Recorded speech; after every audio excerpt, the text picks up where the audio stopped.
Capítulo 14. Louis Pasteur. Louis Pasteur nació el 27 de diciembre de 1822. En la escuela no brilló como estudiante y en la universidad solo se desenvolvió con cierta soltura en la asignatura de química.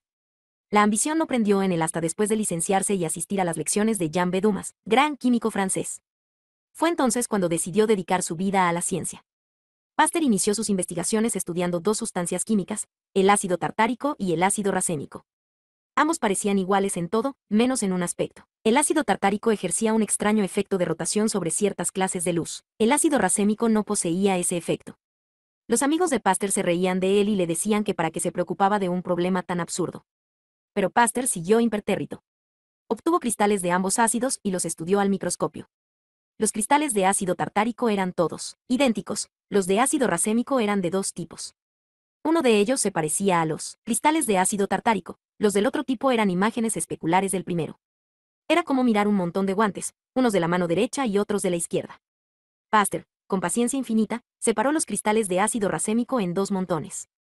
Los cristales que se parecían a los de ácido tartárico giraban la luz en la misma dirección que el ácido tartárico. Los otros cristales también la giraban, pero en sentido contrario. Pasteur había descubierto que las moléculas podían ser destrógiras o oligógiras. Este descubrimiento condujo en último término a nuevas y revolucionarias ideas acerca de la estructura de las importantes sustancias químicas que componen los tejidos vivos. El hallazgo de Pasteur encontró un reconocimiento inmediato, pese a contar solo 26 años. Se le concedió la Legión de Honor francesa. En 1854 fue nombrado decano de la Facultad de Ciencias de la Universidad de Lille, en el corazón de la región vinícola, donde empezó a estudiar los problemas de la importante industria de vinos francesa. El vino y la cerveza, al envejecer, se agriaban con facilidad, causando pérdidas de millones de francos.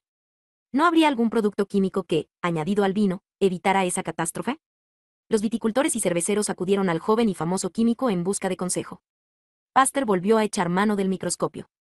Estudió los pozos de vino sano y los comparó con los del vino agriado. Ambos contenían células de levadura, pero la forma de las células era diferente. Había una clase especial de levadura que avinagraba el vino. La solución era matar esa levadura, dijo Pasteur. Una vez formado el vino o la cerveza había que calentarlo suavemente hasta unos 48 grados centígrados, matando así cualquier resto de levadura, incluida la indeseada que pudiera introducirse durante el proceso de fabricación. Sellando luego las cubas, el líquido no se agriaría. Los fabricantes se horrorizaron ante la perspectiva de calentar el vino. Pasteur decidió convencerles. Calentó unas muestras, dejó sin calentar otras y pidió a los fabricantes que esperaran unos meses. Al abrir las muestras calentadas se vio que estaban en perfectas condiciones, mientras que algunas de las no calentadas se habían estropeado. Los viticultores retiraron sus objeciones. Desde entonces se llama pasteurización al proceso de calentar lentamente un líquido para matar organismos microscópicos indeseables. Por eso pasteurizamos la leche que bebemos. Pasteur llegó en el curso de sus investigaciones a la conclusión de que toda fermentación y descomposición era obra de organismos vivos. La gente se opuso a esa teoría, porque la carne, aún hervida para matar las bacterias, se pudre al cabo de un tiempo. Pasteur replicó que lo que ocurre es que hay gérmenes por todas partes y que estos caen en la carne desde el aire. Para demostrarlo tomó extracto de carne, lo hirvió y lo dejó expuesto al aire, pero disponiendo las cosas de manera que éste solo pudiera entrar a través de un largo y estrecho cuello de botella en forma de S. Las partículas de polvo, y los gérmenes, se quedaban retenidos en el fondo del codo. La carne no se pudrió. En la carne hervida no había gérmenes, y el proceso de descomposición no podía tener lugar en ausencia de ellos. Pasteur había refutado de una vez para siempre la teoría de la generación espontánea, la creencia de que los organismos vivos podían surgir de materia inanimada. En 1865 se trasladó Pasteur al sur de Francia para estudiar una enfermedad del gusano, de la seda que estaba poniendo en peligro la industria entera de este tejido. En juego había entonces millones de francos al año. Pasteur volvió a utilizar su microscopio y localizó un diminuto parásito que infestaba a los gusanos y a las hojas de morera que le servían de alimento. El consejo de Pasteur fue destruir todos los gusanos y hojas infestados y empezar de nuevo con gusanos sanos y hojas limpias, atajando así la plaga. El consejo surtió efecto. Se había salvado la industria de la seda. Quien estuvo a punto de no salvarse fue el propio Pasteur. En 1868 tuvo un ataque de parálisis y durante un tiempo pensó que le había llegado su hora. Por fortuna se recuperó. En 1870 surgieron hostilidades entre Francia y Prusia. El poderío militar de los prusianos había ido creciendo paulatinamente bajo una política de sangre y hierro. La guerra cogió a los franceses faltos de preparación. Louis Pasteur acudió inmediatamente a alistarse. Pero su oferta fue rechazada enérgicamente. Señor Pasteur, le dijeron los oficiales, tiene usted 48 años y ha sufrido un ataque de parálisis. A Francia la puede servir mejor fuera del ejército. Francia sufrió una derrota desastrosa. Los vencedores impusieron una indemnización de 5.000 millones de francos a los franceses, pensando dejar así indefenso al país durante años. Pero Francia dejó asombrado al mundo entero al pagar la indemnización en el plazo de un año. El dinero salió en parte de la labor de Louis Pasteur, que había salvado y saneado varias industrias francesas vitales. Algunos médicos empezaron a ver entonces la importancia que tenían los descubrimientos de Pasteur y pensaron que ciertas enfermedades humanas podían estar causadas por parásitos microscópicos. En Inglaterra, el cirujano Joseph Lister veía con preocupación que la mitad de los pacientes se le morían de infección después de una intervención feliz. En otros hospitales la cifra llegaba al 80%. Lister pensó entonces en pasteurizar las heridas e incisiones quirúrgicas, matando así los gérmenes, lo mismo que Pasteur mataba la levadura en el vino.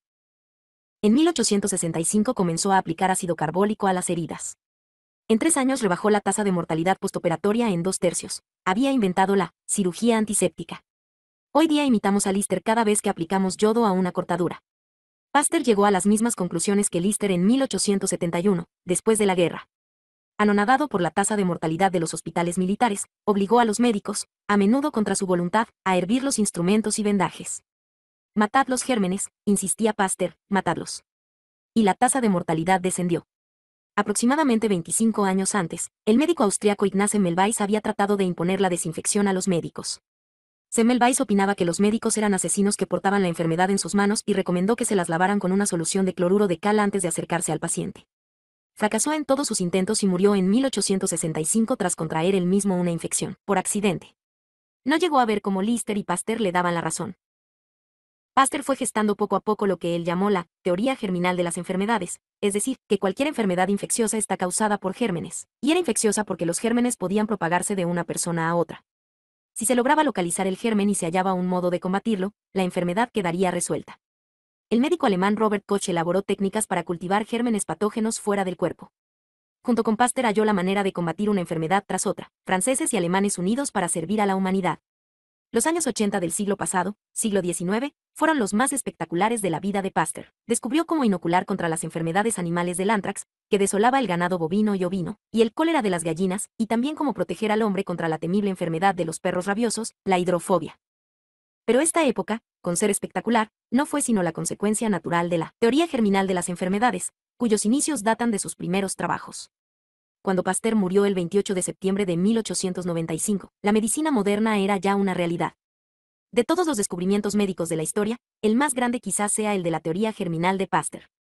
Una vez adoptada esa teoría fue posible combatir sistemáticamente las enfermedades. Podía hervirse el agua y tratarla químicamente. La eliminación de desperdicios se convirtió en una ciencia. En los hospitales y en la preparación comercial de productos alimenticios se adoptaron procedimientos estériles. Se crearon desinfectantes y germicidas, y a los portadores de gérmenes, como los mosquitos y las ratas, no se les dio ya tregua. La adopción de estas medidas trajo consigo una disminución de la tasa de mortalidad y un aumento de la esperanza de vida. La esperanza de vida del varón norteamericano era de 38 años en 1850. Hoy es de 68. A Louis Pasteur y a sus colegas científicos hay que agradecerles esos 38 años de regalo.